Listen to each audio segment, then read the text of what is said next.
그날 밤 도로 위에서 들려온 쇠소리, 장미애는 이미 모든 걸 알고 있었던 걸까? 여러분, 오늘 들려드릴 이야기는 단순한 사고가 아닙니다. 한 재벌가에서 벌어진 복수와 배신, 그리고 한 어머니의 마지막 선택에 관한 이야기입니다. 끝까지 들어보시면 여러분도 이 사건의 진실을 알게 되실 겁니다. 모든 비극은 예상보다 조용하게 시작됐다. 잔잔한 호수처럼 평화로웠던 재회 후 불길한 파문은 천천히 퍼져나갔다. 그날은 3월의 마지막 주였다. 신라주조 본사 27층 회장실에서 장미애는 창밖을 바라보며 서 있었다. 그녀의 손에는 30년 전 찍힌 낡은 사진이 있었다. 아기를 품에 안고 있는 20살의 자신. 그 아기가 바로 오강수였다. 오강수 씨가 도착했습니다. 비서의 말에 장미애는 깊은 숨을 내쉬었다. 그녀가 세상에서 가장 보고 싶었던, 동시에 가장 두려워했던 순간이었다. 문이 열리자 키 큰 남자가 들어왔다. 앉으세요. 장미애의 목소리는 떨리고 있었다. 오강수는 소파에 앉았지만 그의 몸은 경직되어 있었다.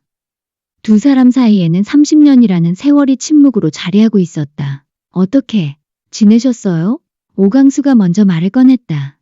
장미애는 그 한마디에 울음이 터져나올 것 같았다. 하지만 그녀는 애써 침착함을 유지했다. 미안해. 정말 미안해. 난 그때 너무 어렸어. 20살이었고 아무것도 몰랐어. 오강수는 고개를 떨궜다. 그가 평생 듣고 싶었던 말이었다. 동시에 평생 두려워했던 말이기도 했다. 엄마. 그 단어가 그의 입술에서 조심스럽게 떨어졌다. 장미애는 그 순간 무릎을 꿇었다. 널 버린 게 아니라 난 그때 너무 어렸어.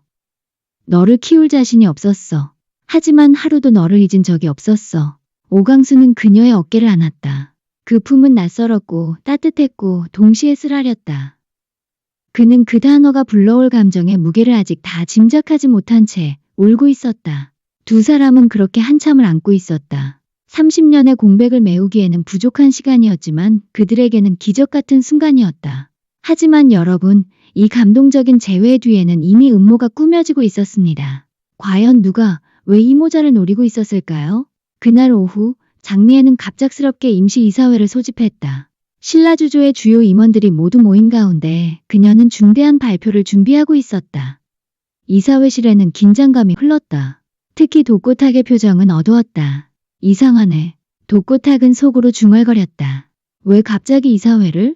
그 옆에 앉은 독고세리는 불안한 표정을 감추지 못했다.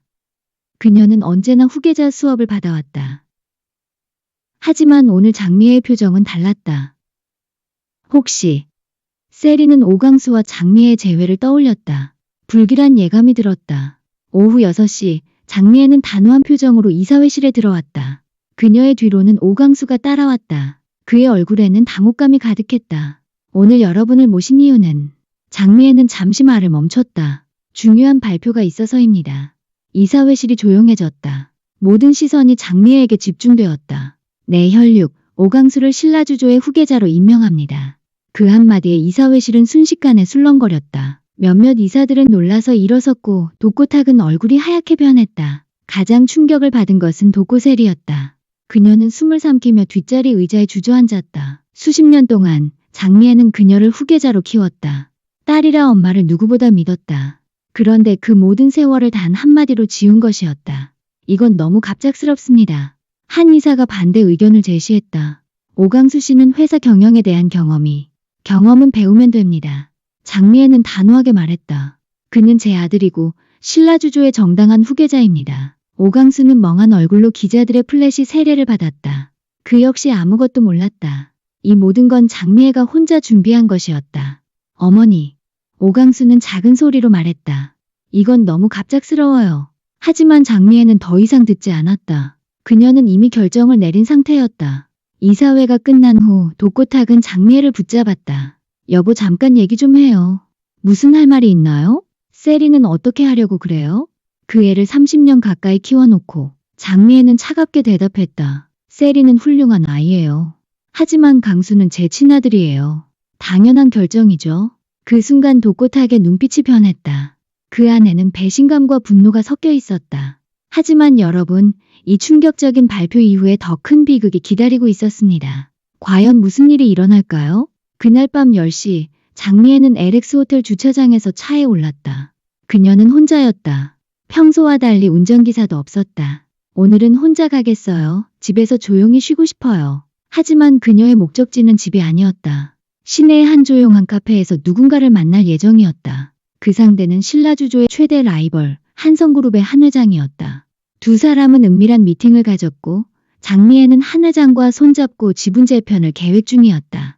오강수를 안전하게 후계자로 올리기 위해서였다. 독고탁이 문제가 될 거야. 그는 30년 가까이 회사를 실제로 운영해왔어.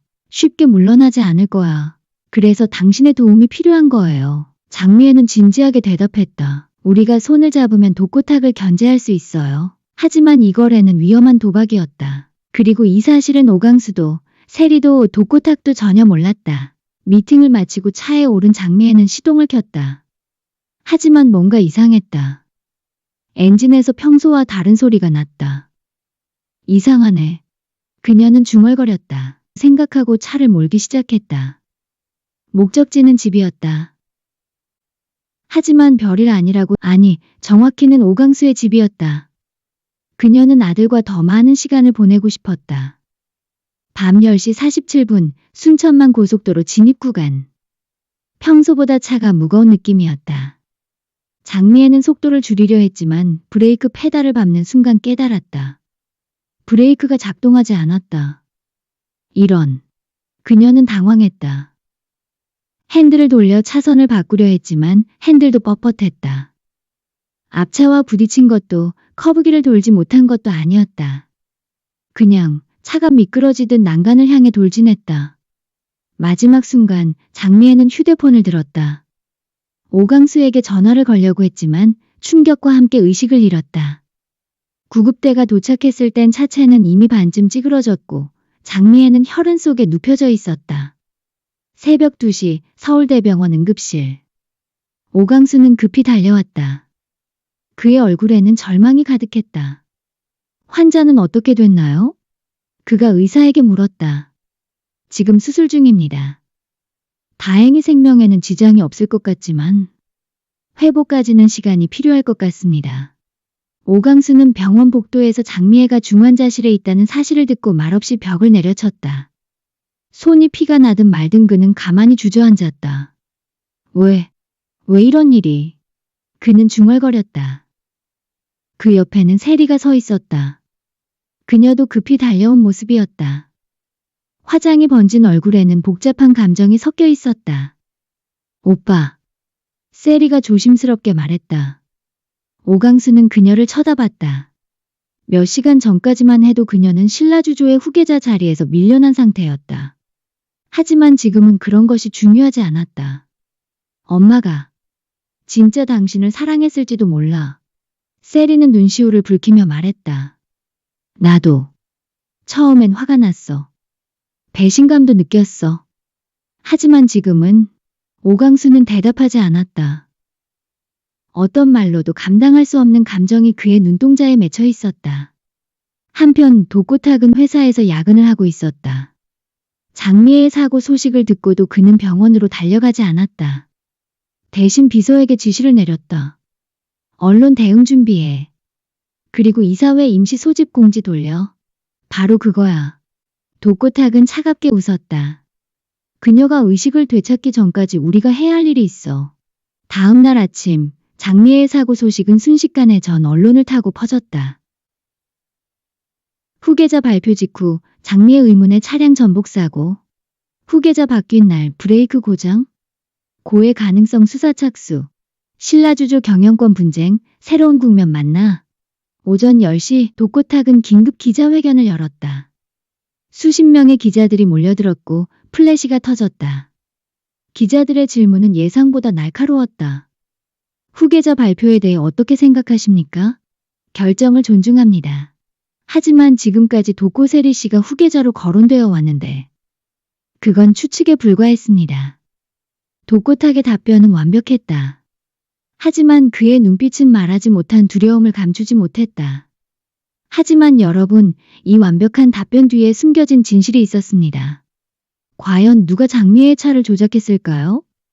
그날 밤 세리는 혼자 LX 호텔 주차장으로 향했다. 경찰의 수사가 시작되기 전에 직접 확인하고 싶었다. 주차장은 조용했다. 장미의 차는 이미 견인되어 갔지만 그 자리에는 여전히 유리 조각들이 남아 있었다. 아무래도 이상해. 세리는 중얼거렸다. 그녀는 주차장 경비원을 찾아갔다. 70대 노인이었던 경비원은 세리를 보자 긴장한 표정을 지었다. 경비 아저씨, 어젯밤에 이상한 일 없었나요? 이상한 일이라니요?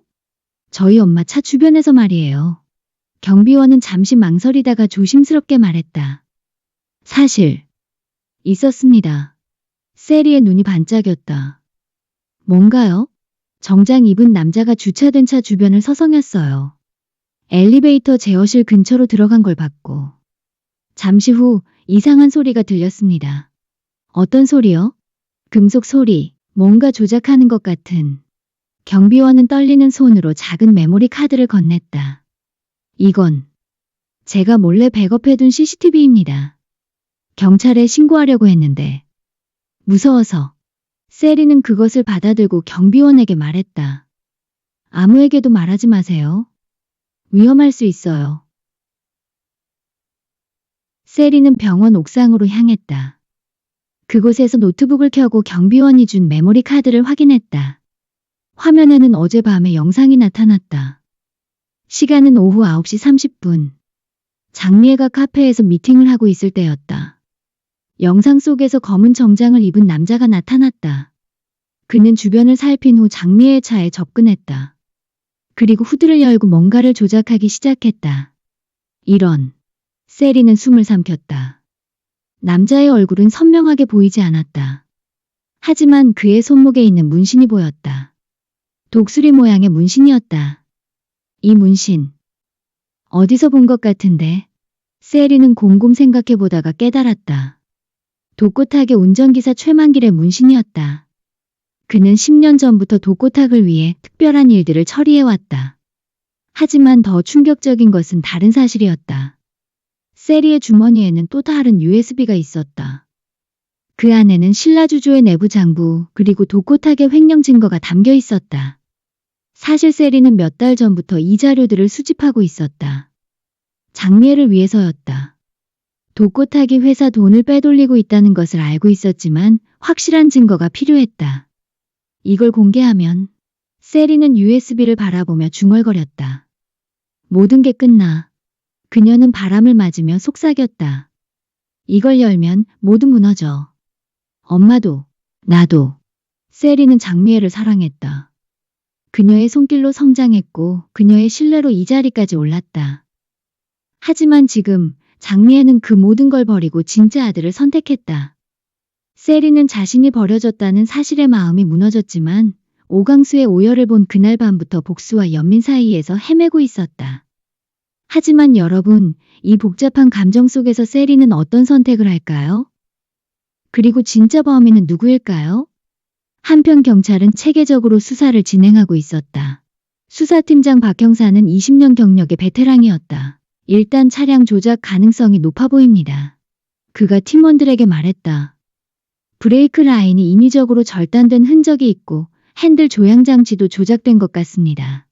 그럼 살인 미수 사건이네요. 그렇습니다. 문제는 범인이 누구냐는 거죠. 경찰은 LX 호텔의 모든 CCTV를 분석했다. 그리고 마침내 중요한 단서를 발견했다. 이 남자가 수상합니다. 한 경찰관이 화면을 가리켰다. 오후 9시 30분경에 어머니의 차에 접근했네요. 얼굴이 잘 안 보이는데. 하지만 손목에 문신이 보입니다. 독수리 모양이네요. 박 형사는 이 문신을 데이터베이스에서 검색했다. 곧 결과가 나왔다. 최만길 52세. 독고탁의 전속 운전기사였네요. 현재 위치는? 그게 문제입니다. 사고 당일 오후에 사표를 제출하고 잠적했어요. 경찰은 즉시 최만길의 수배령을 내렸다. 하지만 그는 이미 사라진 지 오래였다. 독고탁과 연결되는 고리가 점점 많아지고 있습니다. 박 형사가 말했다. 하지만 직접적인 증거는 부족해요. 독고탁은 자신의 사무실에서 긴급회의를 소집했다. 참석자는 그의 측근들 뿐이었다. 상황이 심각해지고 있습니다. 그의 비서가 말했다. 경찰이 최만기를 찾고 있고 언론도 우리를 의심하고 있어요. 최만기는 어디 있나? 안전한 곳에 숨겨뒀습니다. 하지만 언제까지 숨길 수는 없을 것 같아요. 독고탁은 창밖을 바라보며 생각에 잠겼다. 30년 동안 그가 쌓아온 모든 것이 무너질 위기에 처했다. 장미가 깨어나면 어떻게 될까? 그가 중얼거렸다. 아직 의식이 돌아오지 않았습니다. 의사들도 언제 깨어날지 모른다고 해요. 그럼 우리에게 시간이 있다는 거군. 독고탁은 결심한 듯 말했다. 임시 이사회를 소집해. 하지만 오강수 씨가 후계자로 지명되었는데 그 애는 아직 아무것도 모르는 애송이야. 회사를 운영할 능력도 없고 주주들의 신뢰도 없어. 지금은 내가 나서야 할 때야.